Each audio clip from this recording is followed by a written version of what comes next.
तो welcome all, आप सबका स्वागत है बुक वन के चैप्टर सत्ता के नए केंद्र की एक नई वीडियो G20 में। ये जो G20 वाला टॉपिक है ये इस साल नया ऐड हुआ है सत्ता के नए केंद्र चैप्टर में। और ये इसलिए भी इंपॉर्टेंट हो जाता है क्योंकि G23 का जो 23 या 2023 वाला सम्मेलन है, वो समिट है, वो भारत में होने वाला है।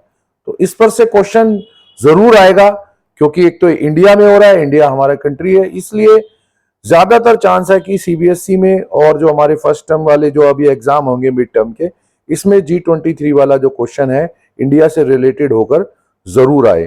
तो इस वीडियो को ध्यान से देखेंगे और पढ़ेंगे, और अब हम इस तरह से इसको पढ़ेंगे कि जितने भी G20 से संबंधित क्वेश्चन है हम उनका आंसर कर सकें। तो जल्दी से स्टार्ट करते हैं आज का वीडियो और टॉपिक। तो सबसे पहले अब हम करेंगे G20 क्या है, इसका बैकग्राउंड, इसकी जो पृष्ठभूमि, या हम इंट्रोडक्शन भी बोल सकते हैं इसको। तो इंट्रोडक्शन को देखेंगे। वर्ष 2022 या 2022 में इंडोनेशिया की राजधानी बाली में G20 का एक शिखर सम्मेलन आयोजन हुआ। 14 से 16 सितंबर 2022 को यह हुआ। इस सम्मेलन में अगर आप देखोगे तो दुनिया भर के जो वर्ल्ड से पूरे शीर्ष लीडर या टॉप लीडर्स थे, उन्होंने पार्टिसिपेट किया, भाग लिया। इस सम्मेलन के आधार पर अब आपको मैं बताऊंगा या अब हम पढ़ेंगे कि G20 जो शिखर सम्मेलन है, जो समिट है, वो क्या है, G20 के उद्देश्य क्या है, इसका इंपॉर्टेंस, महत्व क्या है, और इसके सदस्य देशों के नाम क्या हैं। तो ये बहुत इंपॉर्टेंट है, इसको हम बहुत डिटेल से पढ़ेंगे। तो चलिए चलते हैं आगे। सबसे पहले G20 का अर्थ या मीनिंग ऑफ G20। G20 क्या है? G20 यानी ग्रुप ऑफ 20। ग्रुप ऑफ 20 मतलब ये 20 या यूं कह लो 20 कंट्रीज का, 20 देशों का एक समूह है। अब इस 20 देशों में जो आपको जानना है वो याद रखना है, 19 तो कंट्रीज हैं और जो 20वां मेंबर है वो यूरोपियन यूनियन या यूरोपियन संघ है। मतलब 19 तो कंट्री हुई और यूरोपियन यूनियन खुद इसकी मेंबर है, और यूरोपियन यूनियन में हम सब जानते हैं कि 27 कंट्रीज है। तो 19 देशों के साथ अगर देखो तो ये यूरोपियन यूनियन एक पूरा मेंबर बनाया गया, लेकिन यूरोपियन यूनियन की 27 देश भी इसके साथ शामिल ऑटोमेटिक हो जाते हैं। तो G20 क्या है? ग्रुप ऑफ 20 कंट्रीज या ग्रुप ऑफ 20। और इस ग्रुप ऑफ 20 में कौन शामिल है? 19 देश और यूरोपियन यूनियन। और जिसका कार्य क्या है? वैश्विक आर्थिक सहयोग को प्रदान करना और आर्थिक स्थिति पर नियंत्रण बनाए रखना। तो अब हम इसको इंग्लिश में भी इस तरह से देख सकते हैं। प्रत्येक वर्ष, एवरी ईयर, इन G20 देशों के द्वारा या ग्रुप ऑफ 20 के द्वारा एक सम्मेलन, एक समिट किया जाता है। और इस समिट के दौरान अलग अलग देशों के शीर्ष नेता, जो टॉप लीडर्स हैं, चाहे वो प्रधानमंत्री हो, वित्त मंत्री हो, फाइनेंस मिनिस्टर हो, आदि सम्मेलन में हिस्सा लेते हैं। मंत्री स्तर की भी इनकी बैठक होती है, उसमें मंत्री भाग लेते हैं और मंत्रियों के साथ कुछ गवर्नर भी शामिल होते हैं। इसलिए इस जो समिट को एक बहुत महत्वपूर्ण या यूं कह लो इंपॉर्टेंट दर्जा या स्टेटस दिया जाता है। समिट के दौरान, जो ये समिट होता है, सम्मेलन होता है, इसके दौरान हर देश, जितने भी इसमें कंट्री शामिल है, हर देश अपना दृष्टिकोण, अपना पॉइंट ऑफ व्यू रख सकता है और कई प्रकार के जो कहते हैं डिफरेंट टाइप्स ऑफ व्यापार समझौते, ट्रेड एग्रीमेंट पर अलग अलग देशों से बात कर सकते हैं। समिट में देशों के बीच शांति प्रिय माहौल, जो पीसफुल एनवायरनमेंट है, उसको कायम रखने पर भी बल दिया जाता है। अब कुछ इंपॉर्टेंट इसके बारे में हम पढ़ेंगे। 2022 के सम्मेलन में भारत को इसका अध्यक्ष बनाया गया। जो लास्ट ईयर का समिट हुआ था उसमें भारत को G20 का अध्यक्ष बनाया गया। और ये जो भारत को अध्यक्ष बनाया गया है वो 1 दिसंबर 2022 से लेकर 30 नवंबर 2023 तक भारत को इसकी अध्यक्षता या चेयरमैनशिप सौंपी गई है। G20 का 18वां शिखर सम्मेलन है या ये समिट है, और इस 18वें शिखर सम्मेलन या समिट को 2023 में भारत में आयोजित किया जाएगा। जो लास्ट ईयर का, पिछले वर्ष का समिट या G20 का समिट हुआ था वो इंडोनेशिया के बाली में हुआ था। और इसी सम्मेलन में G20 के 2023 के लिए, जो करंट ईयर अब हमारा चल रहा है, उसमें अध्यक्षता करने का दायित्व भारत को सौंपा गया था। तो अब हम कह सकते हैं कि इस साल का जो अब ये समिट भारत में होना है, इसमें हम नया चेयरमैन भी इलेक्ट या चुनाव कर लेंगे जो G20 के देश हैं, और वो अगले 1 साल तक G20 की अध्यक्षता करेगा। पिछला सम्मेलन हमें पता है कि बाली इंडोनेशिया में नवंबर 2022 में हुआ था। G20 का अपना कोई स्थायी मुख्यालय या एक परमानेंट हेडक्वार्टर नहीं है। ये बहुत इंपॉर्टेंट है, इसको बड़े ध्यान से याद रखना। इसके ऊपर ट्रिकी क्वेश्चन पूछ सकते हैं कि G20 का हेडक्वार्टर या मुख्यालय कहाँ है, तो हमें पता रखना है कि वो नहीं है, कोई इसी प्रकार का कोई हेडक्वार्टर या मुख्यालय नहीं बनाया गया है। ये है इसका इंग्लिश कन्वर्जन। G20 का प्रेसिडेंसी थीम जो इस साल हमारे यहाँ पर G20 का समिट होने वाला भारत में, उसका प्रेसिडेंसी थीम का है। तो भारत की जो G20 प्रेसिडेंसी थीम है वो है वसुदेव कुटुंबकम, यानी वन अर्थ वन फैमिली। ये बहुत इंपॉर्टेंट है, इसके ऊपर 1 नंबर का क्वेश्चन जरूर से जरूर आने का चांस है, तो इसको बहुत अच्छी तरह से याद रखना, ये वर्ड को भी और इसके मीनिंग और अर्थ को भी।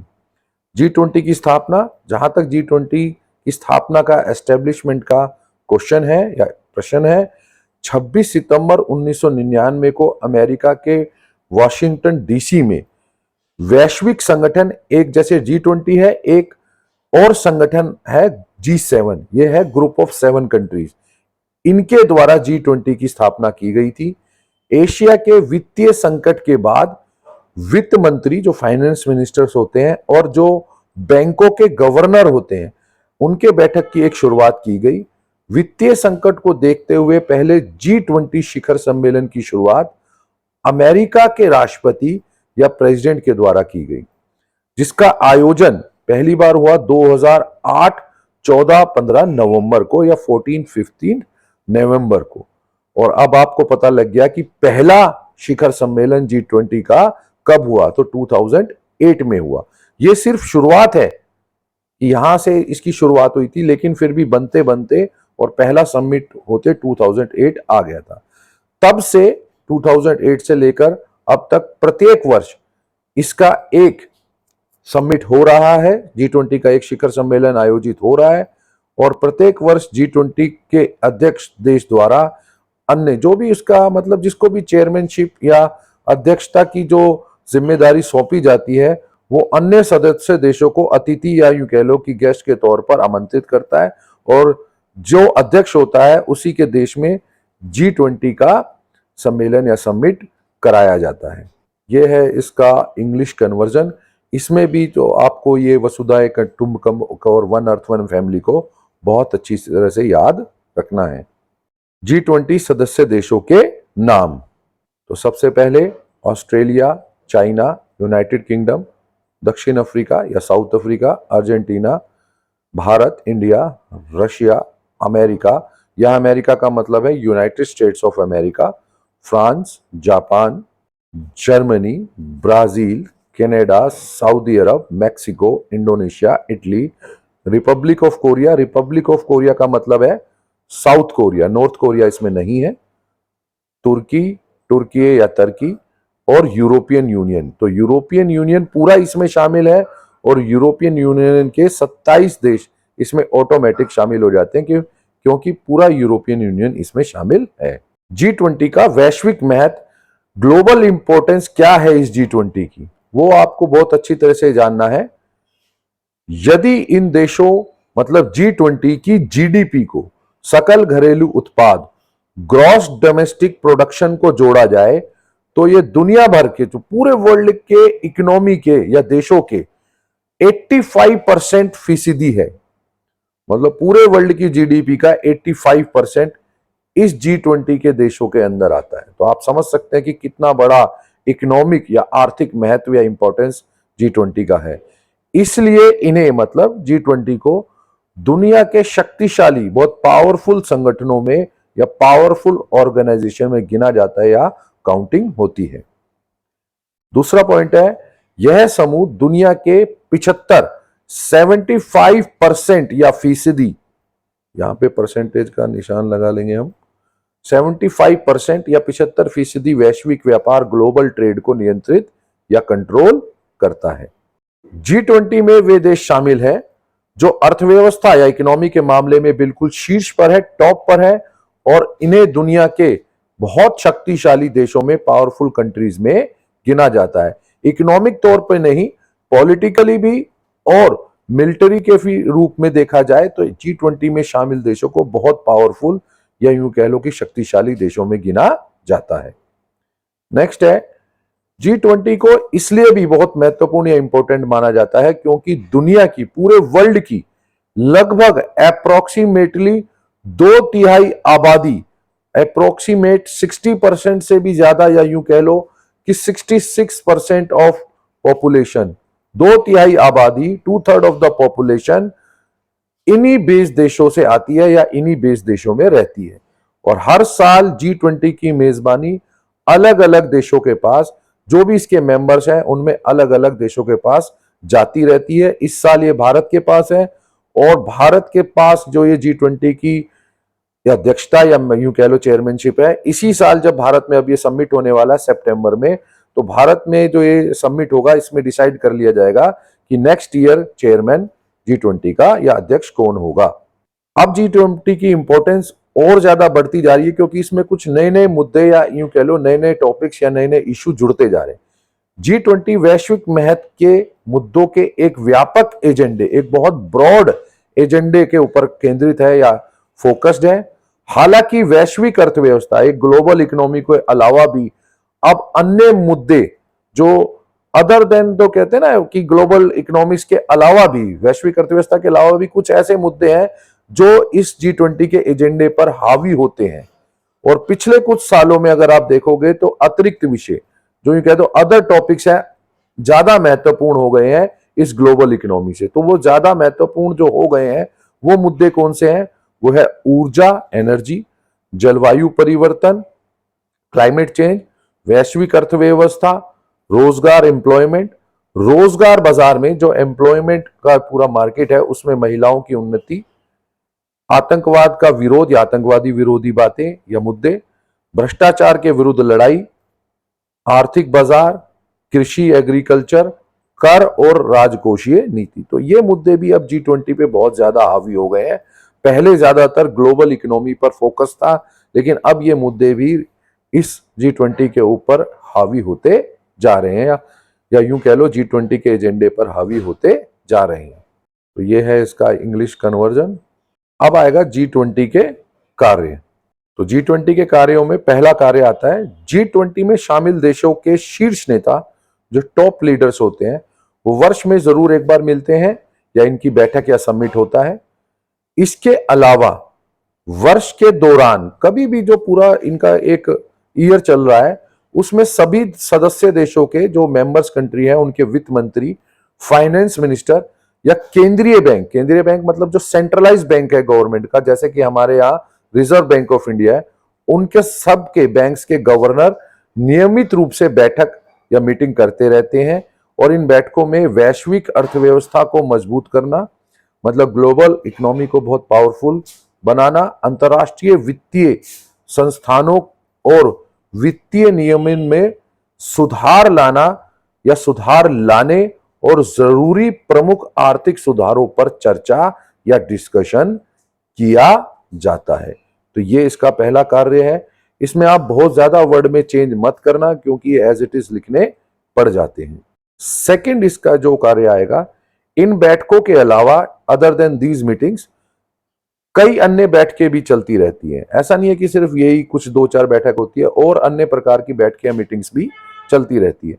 इन बैठकों में जो हमारी मेंबर्स कंट्री हैं, सदस्य देश हैं, उनके वरिष्ठ सीनियर ऑफिशियल या अधिकारी और विशेष मुद्दों पर नीतिगत पॉलिसी वाइज समन्वय कोऑर्डिनेशन पर काम करने वाले कार्य समूह शामिल होते हैं। अब आता है G20 कैसे काम करता है। जो वर्क और फंक्शंस के साथ साथ हमें यह भी देखना है कि ये G20 कैसे वर्क करता है, तो ये भी इसके वर्क्स के साथ ही आएगा। G20 के कार्यों को दो ट्रैक में बांटा गया है या 2 ट्रैक में डिवाइड किया गया है। पहला ट्रैक है वित्त ट्रैक, फाइनेंस ट्रैक। अब ये क्या है? इसमें सदस्य देशों के वित्त मंत्री, फाइनेंस मिनिस्टर और केंद्रीय बैंक जो हमारे यहाँ आरबीआई है, ऐसे ही हर एक का अपना एक सेंट्रलाइज बैंक होता है। तो केंद्रीय बैंक जो भी जिस देश का है, उन केंद्रीय बैंकों के गवर्नर और उनके प्रतिनिधियों के साथ बैठ के की जाती है। और इन बैठकों में या यहां पर मौद्रिक और राजकोषीय मुद्दों, वित्तीय विनियमों इत्यादि पर ध्यान केंद्रित किया जाता है। ये बैठकें साल में कई बार होती है, ऐसा नहीं है कि एक बार होती है। इस तरह की बैठकें लगातार कई बार होती रहती है वर्ष भर। दूसरा ट्रैक है शेरपा ट्रैक। अब ये शेरपा ट्रैक क्या है? शेरपा ट्रैक में व्यापक मुद्दों पर, जो ब्रॉड टॉपिक्स है, उस पर ध्यान केंद्रित या फोकस्ड किया जाता है, जैसे राजनीतिक जुड़ाव, भ्रष्टाचार विरोधी, एंटी करप्शन, विकास, डेवलपमेंट इत्यादि।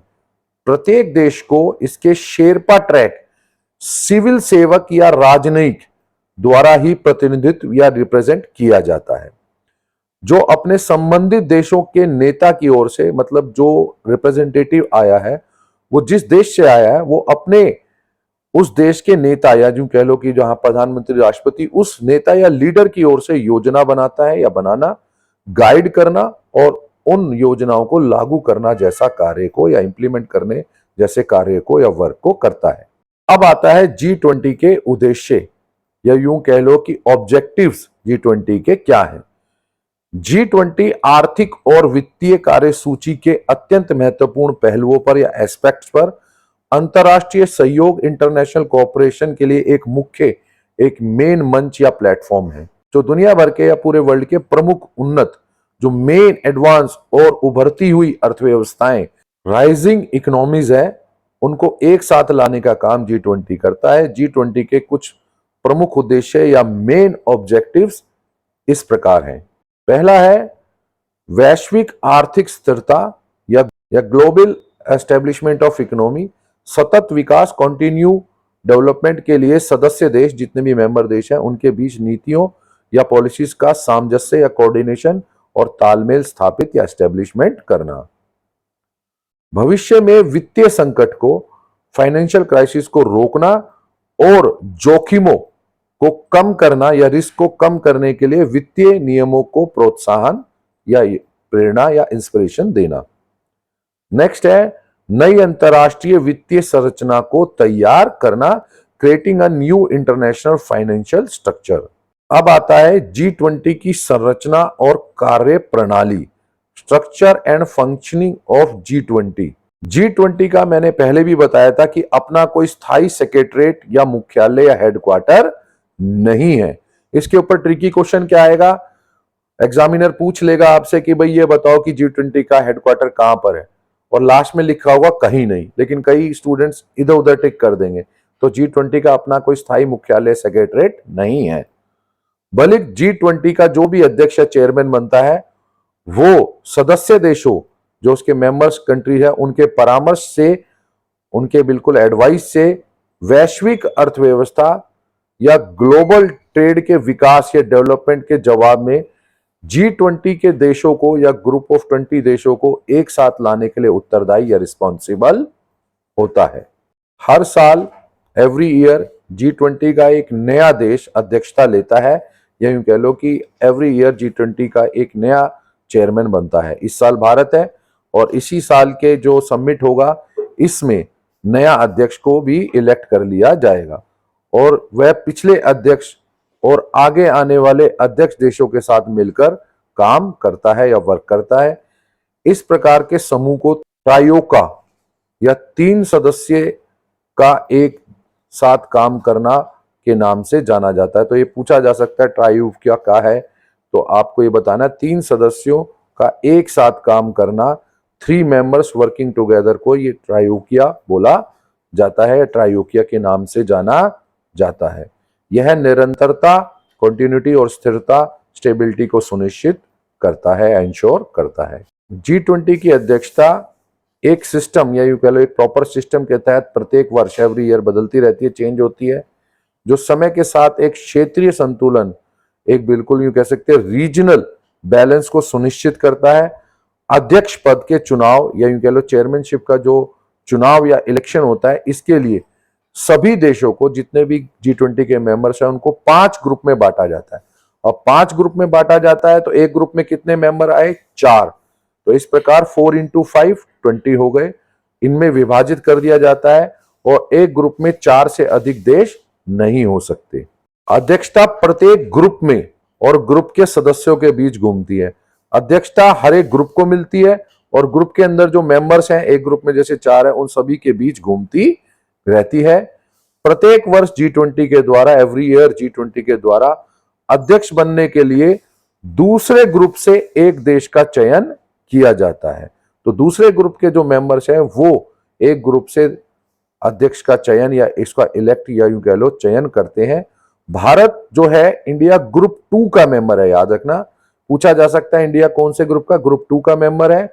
और इस ग्रुप 2 में इंडिया के साथ अदर 3 कंट्री कौन है? रशिया या रूस, दक्षिण अफ्रीका, साउथ अफ्रीका या तुर्की शामिल है। तो इन 3 देशों के साथ भारत मिलकर एक ग्रुप बनाता है, जो ग्रुप है 2, ग्रुप नंबर 2। तो अगर वीडियो अच्छी लगी है तो जरूर से इसको सब्सक्राइब करना, लाइक शेयर करना। Thank you for watching. जल्दी मिलेंगे अब हम अगली वीडियो में। मैं हूं विक्रांत, आप देख रहे हैं पॉलिटिकल साइंस 90+ मार्क्स।